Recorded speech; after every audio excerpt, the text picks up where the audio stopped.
C'est dans la prestigieuse salle des étoiles du Sporting Monte-Carlo que les stars du ring viennent chercher la victoire lors de la 8e édition du Monte-Carlo Boxing Bonanza.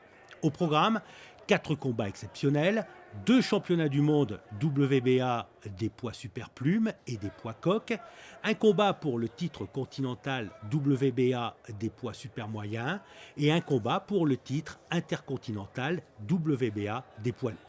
Quelques 800 spectateurs prennent place dans la salle, parmi eux une grande colonie de Britanniques qui mettent une ambiance façon stade de football.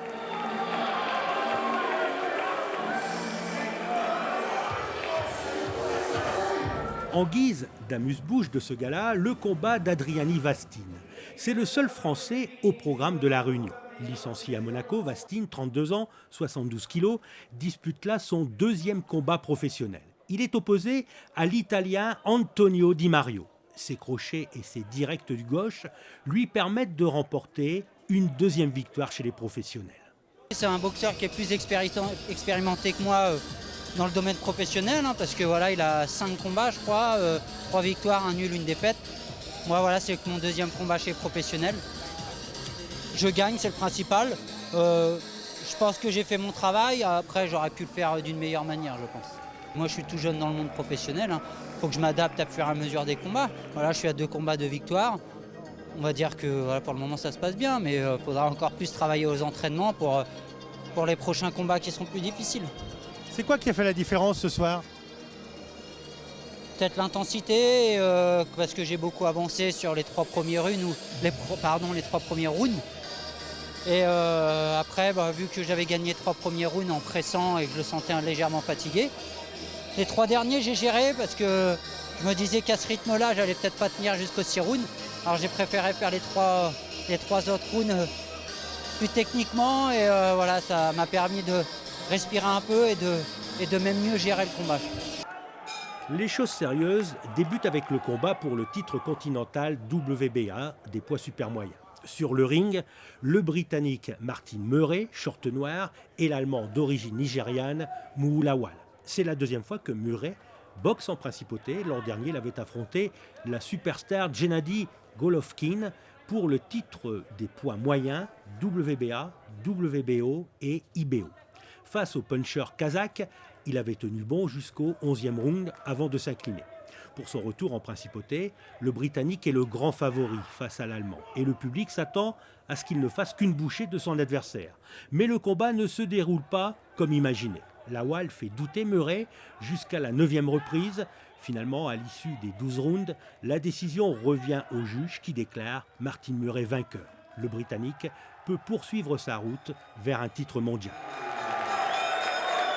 Le championnat du monde WBA des poids coqs met aux prises le Britannique et tenant du titre Jamie McDonnell au Vénézuélien Liborio Solis, short bleu et rouge. Le combat est d'une grande intensité, McDonnell n'est pas au mieux, c'est Solis qui survole le combat, le Vénézuélien fait même saigner le Britannique qui s'accroche tant bien que mal. Le combat va au bout des 12 reprises et se conclut par un tour de passe-passe.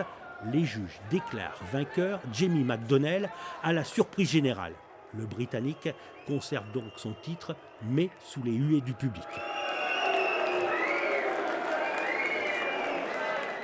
Le combat le plus attendu est sans aucun doute celui qui oppose l'Américain Malik Scott, qui arrive sur le ring avec un masque, au Cubain Luis Ortiz, le boxeur le plus craint de la planète. Un boxeur redoutable qui lui a valu le surnom de King Kong.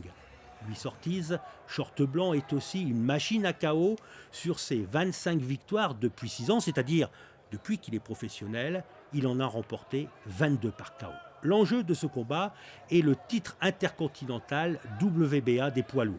Malheureusement pour le public, le combat tourne à la mascarade. Le combat est frustrant pour les amoureux du noble art. Malik Scott ne combat pas, il ne prend jamais ses responsabilités, peur de prendre un crochet ou les frappes puissantes de Luis Ortiz. King Kong envoie toutefois l'Américain au tapis à 3 reprises, dans le 4e, 5e et 9e round. Le Cubain s'impose logiquement au point, toujours invaincu. Luis Ortiz obtient à 37 ans la 26e victoire de sa carrière.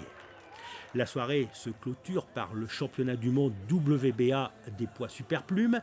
Il oppose le tenant du titre, l'américain Jason Souza, short noir, au challenger, le britannique Stephen Smith, celui que l'on surnomme le styliste de Liverpool. Les deux boxeurs se donnent coup pour coup. Ils poursuivent sans relâche leurs attaques en essayant d'envoyer l'adversaire au tapis. Le combat est très serré, très indécis pour la victoire finale. Souza est petit mais fort, il est connu pour être un grand puncher et il le montre sur le ring. Stephen Smith est touché à l'arcade et le médecin intervient à plusieurs reprises au cours des 12 rounds pour arrêter les saignements. Le combat va à son terme et Jason Souza, qui remettait son titre en jeu pour la première fois, conserve sa couronne mondiale.